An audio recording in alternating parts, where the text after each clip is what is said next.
Hello friends, आपके अपने YouTube channel study for increase में आपका स्वागत है। फ्रेंड्स, आप सब कैसे हो? मैं आशा करता हूँ आप सब अच्छे होंगे और अच्छे से स्टडी कर रहे होंगे। फ्रेंड्स, आज आप सभी लोग अपनी नोटबुक लेकर बैठ जाइए, क्योंकि आज की क्लास आपके सीटेट एग्जाम के लिए बेहद इंपॉर्टेंट होने वाली है। क्योंकि जितने भी सीटेट के ऑनलाइन या ऑफलाइन एग्जाम हुए हैं, इन टॉपिकों से क्वेश्चन हर एग्जाम में देखने को मिला है। अगर आप सब इस क्लास को पूरा देख लेते हैं तो मैं वादा करता हूँ कि आपको यहाँ से 4 से 5 नंबर अवश्य मिलेंगे। आज मैंने जानवरों, पशु पक्षियों, पेड़ पौधों, घरों से संबंधित विभिन्न टॉपिकों पर चर्चा करने वाले हैं। अगर आप ये क्लास पूरी देख लेते हैं तो आपका हर डाउट यहाँ पर आज क्लियर हो जाएगा। तो आप देरी ना करते हुए चलिए शुरू करते हैं अपने फर्स्ट टॉपिक से। हमारा फर्स्ट टॉपिक है शेर। शेर का जो है वैज्ञानिक नाम हो जाएगा पैंथेरा लियो। ठीक है दोस्तों, शेर को जो है जंगल का राजा कहते हैं और शेर की आयु लगभग 14 साल की होती है और यह भूरे रंग का होता है।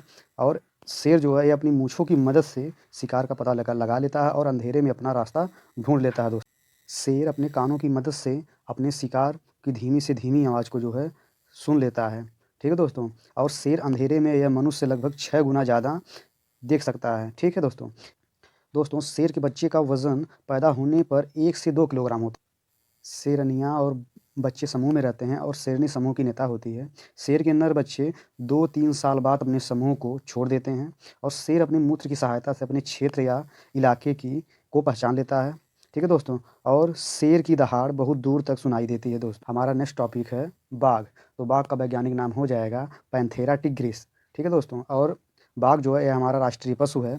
इसके शरीर पर पीली और काली धारियाँ होती हैं। इसकी आयु लगभग 26 साल की होती है और यह भी अपनी मूँछों की मदद से ये अपने शिकार का पता लगा लेता है और अंधेरे में अपना रास्ता ढूंढ लेता है। बाघ ये अपने कानों की मदद से शिकार की धीमी से धीमी आवाज़ को जो है सुन लेता है। यह अंधेरे में मनुष्य से लगभग 6 गुना ज़्यादा देख सकता है। इसके बच्चे का वज़न पैदा होने पर लगभग आधा किलोग्राम से 1.5 किलोग्राम तक होता है। और वहीं शेर के बच्चे का वज़न 1 से 2 किलोग्राम होता है, जहाँ बाघ के बच्चे का वज़न 1.5 किलोग्राम होता है। और बाघिनें और बच्चे समूह में रहते हैं और बाघिन समूह की जो है नेता होती है। अब बाघ के नर बच्चे 2-3 साल बाद अपने समूह को छोड़ देते हैं और यह अपने मूत्र की मदद से अपने क्षेत्र को पहचान लेता है। बाघ की दहाड़ लगभग 3 किलोमीटर दूर तक सुनाई देती है। यह भी मांसाहारी जानवर होता है। नेक्स्ट टॉपिक हाथी। तो हाथी का दोस्तों वैज्ञानिक नाम हो जाएगा एलिफास मैक्सिमस इंडिकस। यह पृथ्वी के ऊपर स्थल मंडल में पाए जाने वाला सबसे बड़ा जानवर है। इसकी आयु लगभग 70 साल की होती है। इसका दिमाग काफ़ी बड़ा होता है। लगभग 5.5 किलो का जो है हाथी का दिमाग होता है। हाथी का रंग काला होता है। अपने शरीर को ठंड रखने के लिए यह पानी और कीचड़ में खेलता है। एक दिन में एक बड़ा हाथी लगभग 1 क्विंटल यानी 100 किलो से ज़्यादा पत्ते और झाड़ियाँ खा जाता है, इसलिए यह शाकाहारी है। इसके बच्चे का वज़न लगभग 2 कुंटल होता है। ये आपकी पेपर की दृष्टि से बहुत ही इंपॉर्टेंट टॉपिक है यहाँ पर कि हाथी के बच्चे का वज़न लगभग 2 कुंटल होता है। हथिनियाँ और बच्चे समूह में रहते हैं। एक समूह में लगभग 10 से 12 जानवर होते हैं। सबसे बुज़ुर्ग हथिनी जो है समूह की नेता होती है। ये भी देखिए काफ़ी सीटेट एग्ज़ाम के लिए काफ़ी महत्वपूर्ण है कि जो है हथिनियाँ और बच्चे समूह में रहते हैं। एक समूह में लगभग 10 से 12 जानवर होते हैं, जिसमें सबसे बुज़ुर्ग हथिनी जो है समूह की नेता होती है। ठीक है? हाथी नहीं, हथिनी जो है समूह की जो है नेता होती है और हाथी नर के बच्चे 14 से 15 साल बाद अपने समूह को जो है छोड़ देते हैं। ठीक? और हाथी बहुत कम सोते हैं, लगभग 2 से 4 घंटे हाथी सोते हैं। हाथी के कान बहुत बड़े होते हैं। यह सुनने के अलावा अपने कानों से हवा भी कर लेते हैं। हमारा नेक्स्ट टॉपिक है गैंडा। यह पृथ्वी के ऊपर स्थल मंडल में पाए जाने वाला दूसरा सबसे बड़ा जानवर है। इसकी आयु लगभग 50 साल की होती है। ठीक है? गैंडे की सींग इसके नाक के ऊपर होते हैं और यह एक सींग वाला भी हो सकता है और 2 सींग वाला भी हो सकता है। गैंडे की चमड़ी जो है त्वचा से काफ़ी मोटी होती है। लगभग 1.5 सेंटीमीटर जो है गैंडे की जो है चमड़ी मोटी होती है और गैंडे का वज़न लगभग 1 टन यानी 1000 किलोग्राम से भी ज़्यादा होता है और गैंडा जो है यह शाकाहारी जानवर होता है। नेक्स्ट टॉपिक हो जाएगा जिराफ। यह पृथ्वी का सबसे ऊँचा जानवर है। इसकी ऊँचाई लगभग 5 मीटर होती है। जिराफ की आयु 25 साल होती है। जिराफ एक दिन में लगभग 45 किलोग्राम पत्तियाँ और झाड़ खा जाता है। जब यह चलता है तब इसके एक तरफ के दोनों पैर पहले आगे बढ़ते हैं और उसके बाद दूसरी तरफ के दोनों पैर आगे बढ़ते हैं। यह बहुत ही कम सोता है। यह एक दिन में लगभग 2 घंटे सोता है। हमारा नेक्स्ट टॉपिक हो जाएगा पेंगुइन। पेंगुइन यह ना उड़ने वाला पक्षी है। यह पानी में तैर सकता है। यह बर्फीले इलाकों में पाया जाता है। यह बर्फ़ पर जो है अंडे देता है। नर पेंगुइन अंडे की देखभाल करता है। यह समूह में जो है रहते हैं। नेक्स्ट टॉपिक हो जाएगा व्हेल। यह पानी में रहती है परंतु स्तनधारी है क्योंकि यह बच्चे को जन्म देती है। ब्लू व्हेल पृथ्वी की सबसे बड़ा जानवर है। यह फेफड़ों से सांस लेती है। इसकी आयु लगभग 90 साल की होती है। व्हेल की आयु लगभग 90 साल की होती है। हमारा नेक्स्ट टॉपिक हो जाएगा डॉल्फिन। डॉल्फिन का जो वैज्ञानिक नाम हो जाएगा प्लस्टोनिस्टा गंगेटिका। और डॉल्फिन पानी में रहती है परंतु स्तनधारी है क्योंकि यह बच्चे को जन्म देती है। यह फेफड़ों से सांस लेती है। इसकी आयु लगभग 50 साल होती है। अंधी डॉल्फिन या सूसू भारत का राष्ट्रीय जलीय जीव है। और डॉल्फिन बहुत बुद्धिमान जीव होती है और मनुष्य के साथ जल्दी ही घुल मिल जाती है। नेक्स्ट टॉपिक हो जाएगा मोर। मोर का वैज्ञानिक नाम है पाउक्रिस्टेटस। यह हमारा राष्ट्रीय पक्षी है। इसके पंख नीले और हरे होते हैं। इसके सिर पर एक मुकुट होता है। इसकी आयु लगभग 20 साल होती है। ठीक है दोस्तों, मोर हर साल अपने पंख को छोड़ देता है और मोर जो है सर्वाहारी है। हमारा नेक्स्ट टॉपिक हो जाएगा सांप। सांप जो है यह रेंग कर चलने वाला जीव है। सांप के दांत होते हैं परंतु ये भोजन को पूरा निगल जाता है। इनके कान नहीं होते हैं। ये ज़मीन पर हुए कंपन को महसूस करके ये आवाज़ को सुनते हैं। ये मांसाहारी होते हैं। सांप अपने 2 खोखले दांतों का प्रयोग जहर निकालने के लिए करते हैं। इनके काटने की दवाई इनके जहर से ही बनाई जाती है। हमारे देश में केवल 4 प्रकार के सांप पाए जाते हैं। जैसे पहला नाग। नाग को जो है कोबरा बोलते हैं। और दुबोइया, करईट, अफाई। कोबरा सांप घोंसला बनाता है। अजगर सबसे लंबा जीव है। इसकी लंबाई लगभग 30 फीट तक होती है। ये किसानों के मित्र भी होते हैं क्योंकि ये फसलों को नुकसान पहुंचाने वाले चूहों को खा जाते हैं। नेक्स्ट टॉपिक हो जाएगा केचुआ। यह भी रेंग कर चलने वाला जीव है। यह भूरे रंग का होता है। इसकी आयु लगभग 8 साल तक होती है। इसकी लंबाई 14 इंच तक हो सकती है। ये बारिश के मौसम पर ज़मीन पर आ जाते हैं। ये मिट्टी खाते हैं और ज़मीन को भुरभुरी कर देते हैं। ये भी किसानों के मित्र हैं क्योंकि जब ये मिट्टी को भुरभुरी करते हैं तब हवा उसमें चली जाती है जो फसलों के लिए काफ़ी लाभदायक होती है। नेक्स्ट टॉपिक है हमारा चिंपैंजी। यह सबसे होशियार जानवर माना जाता है। और चिंपैंजी समूह में रहते हैं जिसमें 30 से लेकर 80 सदस्य हो सकते हैं। समूह का मुखिया सबसे बड़ा नर होता है। चिंपैंजी की आयु लगभग 50 साल की होती है। चिंपैंजी जो है सर्वाहारी जानवर होता है। हमारा नेक्स्ट टॉपिक स्लॉथ हो जाएगा। ये भालू जैसा जानवर है। यह रात्रिचर है और दिन में सोता है। और यह लगभग 18 घंटे तक सोता है। यह पेड़ पर उल्टा लटक कर सोता है। इसकी आयु लगभग 40 साल की होती है। स्लॉथ यह एक अच्छा तैराक भी इसको माना जाता है। और स्लॉथ जो है दक्षिण या मध्य अमेरिका में पाया जाता है। ये स्लॉथ जो है पेड़ों के पत्ते खाते हैं और कीड़े मकोड़े भी खाते हैं। यह धीमी गति से हिलने के लिए काफ़ी प्रसिद्ध है। स्लॉथ को जो है बहुत आलसी जानवर समझा जाता है। नेक्स्ट टॉपिक कुछ विशेष पेड़ पौधे।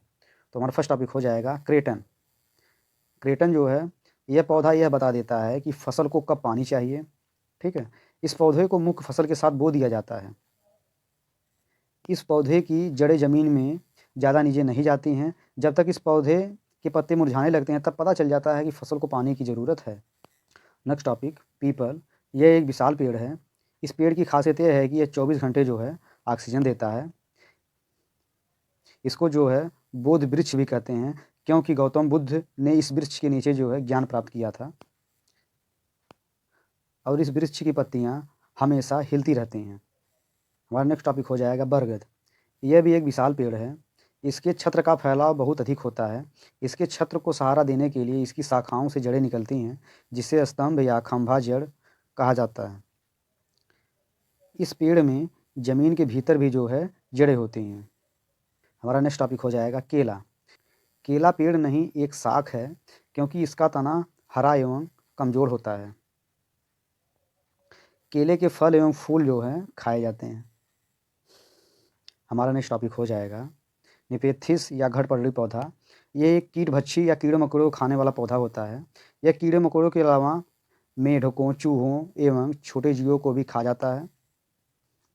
इसमें प्रकाश संश्लेषण होता है परंतु नाइट्रोजन प्राप्त करने के लिए यह कीड़े मकोड़े एवं अन्य छोटे जीवों का शिकार करता है। यह लंबे घड़े जैसा होता है। इसके ऊपर पत्ती नुमा ढक्कन लगा होता है। इसमें एक ख़ास खुशबू निकलती है इस पौधे से, जिससे कीड़े-मकोड़े इसकी ओर आकर्षित होकर इसके घड़े में फँस जाते हैं और इसका शिकार बन जाते हैं। यह भारत के मेघालय में पाया जाता है और ऑस्ट्रेलिया एवं इंडोनेशिया में भी पाया जाता है। हमारा नेक्स्ट टॉपिक हो जाएगा रेगिस्तानी ओक। यह ऑस्ट्रेलिया के रेगिस्तान में पाया जाता है। इस पेड़ की ऊंचाई लगभग 4 मीटर होती है। इसकी जड़ें बहुत गहरी होती हैं, परंतु पत्तियां बहुत कम होती हैं। इसकी जड़ें वृक्ष की ऊंचाई के लगभग 30 गुना गहराई तक चली जाती हैं। इसके तने में पानी जमा रहता है। जब इस क्षेत्र में पानी की कमी होती है, तब यहाँ के निवासी इसके तने के अंदर पतला पाइप डालकर पानी निकाल लेते हैं। हमारा नेक्स्ट टॉपिक हो जाएगा खेजड़ी। यह भारत के रेगिस्तान में पाया जाता है। इसकी लकड़ी में कीड़ा नहीं लगता। इसकी कलियों की सब्जी जो है बनाई जाती है और इसकी छाल के रूप में प्रयोग किया जाता है। इसे ज़्यादा पानी की ज़रूरत नहीं होती है। हमारा नेक्स्ट टॉपिक हो जाएगा नीम। यह एक पतझड़ वृक्ष है। इसमें मूसला जड़ होती हैं। इसके फल को निम्बोली कहते हैं। आयुर्वेद के अनुसार यह बहुत उपयोगी वृक्ष है। इसके उपयोग से रोग प्रतिरोधक क्षमता बढ़ती है एवं कई बीमारियों में यह उपयोगी है। इसे जैविक कीटनाशक का उत्पादक माना जाता है। हमारा नेक्स्ट टॉपिक हो जाएगा तुलसी।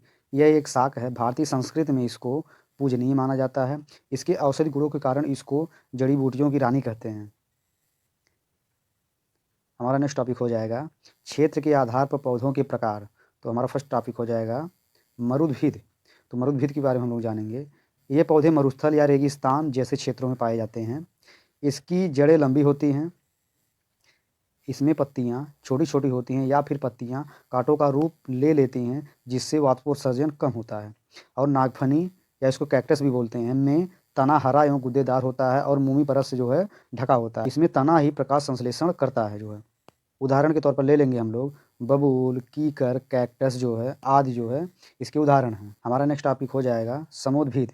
ये पौधे खेती योग्य जमीन में पाए जाते हैं। इनमें तना ठोस एवं शाखायुक्त होता है। इनके पत्ते साधारणतः बड़े, चौड़े, पतले एवं भिन्न आकार के होते हैं। और समोद्भिद का उदाहरण ले लेंगे, जैसे मक्का, टमाटर, गेहूँ, धान आदि इसके जो है उदाहरण हैं। हमारा नेक्स्ट टॉपिक हो जाएगा जलोद्भिद। ये पौधे जल पानी में पाए जाते हैं। इनमें जड़ तंत्र कम विकसित होता है। इनमें पत्तियों पर मोमी परत होती है। जैसे कमल, जलमग्न पौधों में पत्तियां पतली एवं सकरी होती हैं, जैसे हाइड्रिला। उदाहरण के तौर पर ले लेंगे कमल, जल लिली और हाइड्रिला आदि। नेक्स्ट टॉपिक हो जाएगा लवणोद्भिद। ये पौधे दलदली क्षेत्र में पाए जाते हैं। इस पौधे में जड़ें जमीन के ऊपर की ओर निकल आती हैं ताकि वे वायु ले सकें। लवणोद्भिद के उदाहरण हैं मैंग्रोव वन जो है, यह लवणोद्भिद का उदाहरण है, जो कि यह पश्चिम बंगाल में पाए जाते हैं। हमारा नेक्स्ट टॉपिक हो जाएगा आत्पोद्भिद हेलियोफाइट्स या सूर्य प्रकाश प्रेमी। यह केवल सूर्य के प्रकाश में अच्छी तरह से विकसित होते हैं। ये पर्वतीय चारागाह एवं घास स्थल आदि में पाए जाते हैं। और इसका उदाहरण ले लेंगे मुल्लिन, गुलाब, सूरजमुखी आदि। हमारा नेक्स्ट टॉपिक हो जाएगा स्कियोफाइट। ये छाया में उगते हैं।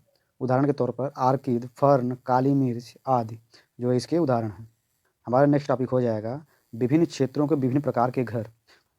हमारा टॉपिक हो जाएगा मिट्टी के घर। मिट्टी के घर प्रायः गांव में पाए जाते हैं। मिट्टी के घर उन जगहों पर भी पाए जाते हैं जहां पर गर्मी ज़्यादा पड़ती है, जैसे राजस्थान। इन घरों की दीवारें मोटी होती हैं ताकि गर्मी अंदर न जा सके। इन घरों की छतें झाड़ियों या छप्पर की बनी होती हैं। इन घरों के छत नीम या कीकर की लकड़ी का प्रयोग किया जाता है ताकि कीड़े ना लगें। इन घरों को समय समय पर लीपा जाता है ताकि मिट्टी टूटे नहीं। इन घरों के फर्श को गोबर से लीपा जाता है ताकि कीड़े ना आएँ। मिट्टी को मजबूत बनाने के लिए इसमें भूसा मिलाया जाता है। हमारा नेक्स्ट टॉपिक हो जाएगा बांस या लकड़ी के घर। इस प्रकार के घर उन क्षेत्रों में बनाए जाते हैं जहां बारिश अधिक होती है। ये ज़मीन से 10-12 फुट ऊंचे बांस के मजबूत खंभों पर बनाए जाते हैं ताकि बाढ़ आने पर घर को कोई नुकसान न हो। इस प्रकार के घर भारत के असम क्षेत्र में पाए जाते हैं। जैसे राज्य जहां बारिश बहुत अधिक होती है, वहां पर इस प्रकार के घर पाए जाते हैं। नेक्स्ट टॉपिक हो जाएगा पत्थर या लकड़ी के घर। इस प्रकार के घर पहाड़ी इलाकों में बनाए जाते हैं। इन इलाकों में बारिश भी होती है और बर्फ़ भी पड़ती है। इन घरों की छत ढलवा होती हैं ताकि बारिश का पानी या बर्फ़ नीचे गिर जाए। कहीं कहीं छत समतल भी होती है। पत्थरों के घर पर चूने की पुताई होती है ताकि कीड़े ना आएँ। ये घर 1 मंजिले होते हैं या फिर 2 मंजिले। लद्दाख के लोग अपने घर की निचली मंजिल को सामान या जानवर रखने के लिए उपयोग करते हैं। लद्दाख के लोग अपने घरों की समतल छतों का उपयोग फसल, सब्जी आदि सुखाने के लिए इसका प्रयोग करते हैं। इस प्रकार के घर जम्मू कश्मीर, हिमाचल प्रदेश आदि में भी पाए जाते हैं। हमारा नेक्स्ट टॉपिक हो जाएगा ईंट के मकान, ऊंची इमारतें। इस प्रकार के घर समतल क्षेत्रों में पाए जाते हैं। ये 1 मंजिले भी होते हैं और बहुमंजिले भी। भारत के मैदानी भागों में इस प्रकार के घर पाए जाते हैं। ऊंची इमारतें बड़े-बड़े शहरों में जो है पाई जाती हैं। हमारा नेक्स्ट टॉपिक हो जाएगा बर्फ़ का घर या इग्लू। ये बर्फीले क्षेत्र में पाया जाता है। यह बर्फ़ के टुकड़ों या ब्लॉक्स को जोड़कर बनाए जाते हैं। ये एस्किमो शिकारियों का अस्थायी निवास होता है। ये गुंबद के आकार का होता है और इसका प्रवेश द्वार बहुत छोटा होता है ताकि बर्फीली हवा अंदर ना जा सके। बर्फ़ की दीवारों के बीच मौजूद हवा अंदर की गर्मी को बाहर जाने से जो है रोकती है। हमारा नेक्स्ट टॉपिक हो जाएगा हाउस बोट। ये लकड़ी का घर होता है जो हमेशा पानी में रहता है। इस घर में लकड़ी या खूबसूरत नक्काशी जो है पाई जाती है। ये 80 फुट तक लंबे हो सकते हैं। कश्मीर के हाउस बोटों की छतों पर लकड़ी की नक्काशी जो है पाई जाती है जिसे हम खत्मबंद बोलते हैं। हाउस बोट कश्मीर में और केरल में पाए जाते हैं। ये टूरिस्टों पर्यटकों के लिए होते हैं। हमारा नेक्स्ट टॉपिक हो जाएगा डोंगा। ये कश्मीर में पाए जाने वाली नक्काशी रहित हाउस बोट है। इसमें वहाँ के स्थानीय लोग रहते हैं। इसमें अलग-अलग कमरे होते हैं। हमारा नेक्स्ट टॉपिक हो जाएगा टेंट। यह लोगों का अस्थायी निवास है। यह अलग-अलग क्षेत्रों में अलग-अलग चीज़ों से जो है बनता है। शहरों में गरीब लोग प्लास्टिक का टेंट डाल लेते हैं। कहीं-कहीं टेंट कपड़ों के बने होते हैं। पर्वतारोहियों के टेंट 2 तह वाली प्लास्टिक शीट से बनते हैं ताकि ठंड ना लगे। लद्दाख के चांगपा जनजाति के लोग याक के बालों की पट्टियों से टेंट बनाते हैं जिसे जो है रेबो कहते हैं। हमारा नेक्स्ट टॉपिक हो जाएगा हवेली, महल, किले। इनका निर्माण राजा महाराजा, जमींदार या अमीर लोग करवाते थे। ये बहुत बड़े होते हैं। इसमें कई कमरे होते हैं। इनकी छतों में, दीवारों पर, दरवाज़ों पर और खंभों पर खूबसूरत नक्काशियाँ जो है पाई जाती हैं। इनमें पत्थरों और लकड़ियों का बहुत ज़्यादा उपयोग होता है। इसी प्रकार से हमारे सारे टॉपिक यहाँ पर कंप्लीट होते हैं।